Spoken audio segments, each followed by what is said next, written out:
এতদিন ধরে অমুসলিমদের জীবনী আমরা পড়লাম, তাহলে আমাদের রাসূলের জীবনীও অমুসলিমদেরকে পড়াটা সিলেবাসে বাধ্যতামূলক করতে হবে। এতদিন ধরে অমুসলিমদের জীবনী আমরা পড়লাম, তাহলে আমাদের রাসূলের জীবনীও অমুসলিমদেরকে পড়াটা সিলেবাসে বাধ্যতামূলক করতে হবে।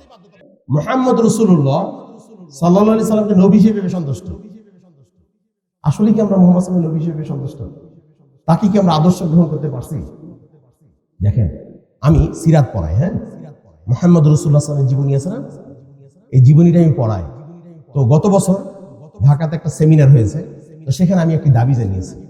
এই দাবির সাথে আপনারা একমত কিনা আমার সাথে সমস্যার উত্তর দিবেন, কেমন? দাবিটা হচ্ছে, আজকে যারা আমাদের শিক্ষিত যারা বসে আছেন, আপনারা বলেন তো, রবি ঠাকুরের জীবনী আমাদের পড়তে হয় না? বঙ্কিমচন্দ্র চট্টোপাধ্যায়, শরৎচন্দ্র চট্টোপাধ্যায়, ঈশ্বরচন্দ্র বিদ্যাসাগর, প্রমোদ চৌধুরী জীবনী পড়া লাগে না? আমি দাবি জানিয়েছি যে সমস্ত অমুসলিমদের জীবনী আমাদেরকে পড়তে হয়, মুসলমান কবি সাহিত্যিক জীবনী আমাদের পড়তে হয়, আর আজকে বাংলাদেশের যে বিজয়ের কথা আমাদের শোনানো হচ্ছে, এখন পর্যন্ত এই দাবি কি ওঠা উচিত নয়? যে যদি অমুসলিমদের জীবনী আমাদেরকে পড়তে হয়, তাহলে বাংলাদেশের প্রত্যেকটা বিশ্ববিদ্যালয়ে, প্রত্যেকটা স্কুলে, প্রত্যেকটা কলেজে, প্রত্যেকটা মাদ্রাসায় মুহাম্মদ রাসূলুল্লাহ সাল্লাল্লাহু আলাইহি জীবনী পড়াটা বাধ্যতামূলক করতে হবে। একমত আপনারা? 2 নম্বর দাবি হচ্ছে, এতদিন ধরে অমুসলিমদের জীবনী আমরা পড়লাম, তাহলে আমাদের রাসূলের জীবনীও অমুসলিমদেরকে পড়াটা সিলেবাসে বাধ্যতামূলক করতে হবে। একমত? এর জন্য কেউ জীবন দেবে, ওই জীবন দেওয়ার লোক তো পাওয়া যায় না। এর জন্য জীবন দেওয়ার জন্য কেউ রেডি হচ্ছে না। আমাদের রাসূলের জীবনীটা পড়তে হবে না? আমি যদি তার আদর্শই না জানি, সেটার উপর আমি জীবন দিব কেন? কাজে আমাদের একটা দাবি, এই দাবির সাথে আপনারা একমত হলেন, বলেন তো? আমি এজন্য বলছি, আমি যদি মরেও যাই, কিন্তু এই দাবিটা যদি বাস্তবায়ন হয়, এটা কিন্তু অনেক বড় একটা সফলতা আমাদের বাংলাদেশের আসবে ইনশাআল্লাহ। তাই মনে করেন আপনারা? আমরা আল্লাহর কাছে দোয়া করি, আল্লাহ আপনি আমাদের এই মনের এই চাওয়াটা কবুল করে নেন, আমিন। এই জন্যই আমি আপনাদেরকে বিষয়টা জানালাম। এই 3টি সন্তুষ্টির 3 নম্বর যে সন্তুষ্টি, মুহাম্মদ সাল্লাল্লাহু আলাইহি নবী হিসেবে সন্তুষ্ট মানে কি? আপনি মুহাম্মদ সাল্লাল্লাহু আলাইহি আদর্শের উপরে আপনাকে থাকতে হবে। একদিনের একটা ঘটনা বলি, মিশকাতেও আসছে হাদিসটা।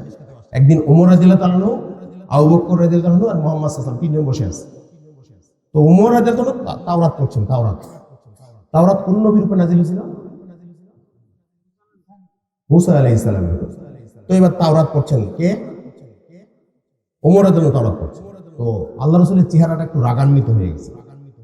আবু বকর রাদিয়াল্লাহু বলছেন ওমরকে, এই ওমর, তুমি কি দেখছো না যে আল্লাহ রাসূলের চেহারা বিবর্ণ হয়ে গেছে, আর তুমি তাওরাত পড়ছো? তো তখন ওমর বলছেন যে, হে আল্লাহ রাসূল, আমি তো তাওরাত থেকে ভালো জিনিসটা গ্রহণ করতে চেয়েছিলাম মাত্র। তো তখন আল্লাহ রাসূল তাকে বলছেন যে, লাকাদ জিতুকুম বিহা বাইদান নাকিয়া, হে ওমর, তুমি তাওরাত পড়ছো, আর আমি তোমার জন্য নিয়ে আসছি একটা পরিচ্ছন্ন দিন, তোমাদের জন্য নিয়ে আসছি একটা পরিচ্ছন্ন দিন, আর তুমি তাওরাত পড়ছো। ওয়ালাউ কানা মূসা হাইয়ান মা ওয়াসিয়াহু ইল্লা ইত্তিবাই, আজকে যদি স্বয়ং এই তাওরাত যার প্রতি নাজিল করা হয়েছে, সেই মূসাও যদি পৃথিবীতে বেঁচে থাকতো, আমার অনুসরণ করা ছাড়া তার অন্য কোনো গত্যন্তর থাকতো না। সুবহানাল্লাহ। তাহলে মূসা যদি একজন নবী হয়ে যদি সে রাসূলুল্লাহ সাল্লাল্লাহু আলাইহি ওয়াসাল্লামকে অনুসরণ করা বাদ দিয়ে অন্য কিছু না করতে পারে, তাহলে আজকে আমাদের বাংলাদেশ ও সারা পৃথিবীর মানুষ কি করে মুহাম্মদ সাল্লাল্লাহু আলাইহি ওয়াসাল্লামকে বাদ দিয়ে অন্য কাউকে নেতা গ্রহণ করতে পারে? বোঝা যাচ্ছে কিনা? আমি কি বোঝাতে পারছি? আমরা এমন একজন নবীকে পেয়েছি, যার প্রতি একবার যদি কেউ দরুদ পাঠ করে, যদি বলে সাল্লাল্লাহু আলাইহি ওয়াসাল্লাম, যদি একবার বলে, তো আল্লাহ রাসূল বলেছেন, মান সাল্লাল্লাহু আলাইহি সালাতান সাল্লাল্লাহু আলাইহি বিআশরা। কেউ যদি রাসূলের প্রতি একবার দরুদ পাঠ করে, আল্লাহ তার প্রতি 10 বার রহমত দিয়েছে। টাকা ভাবা যায়?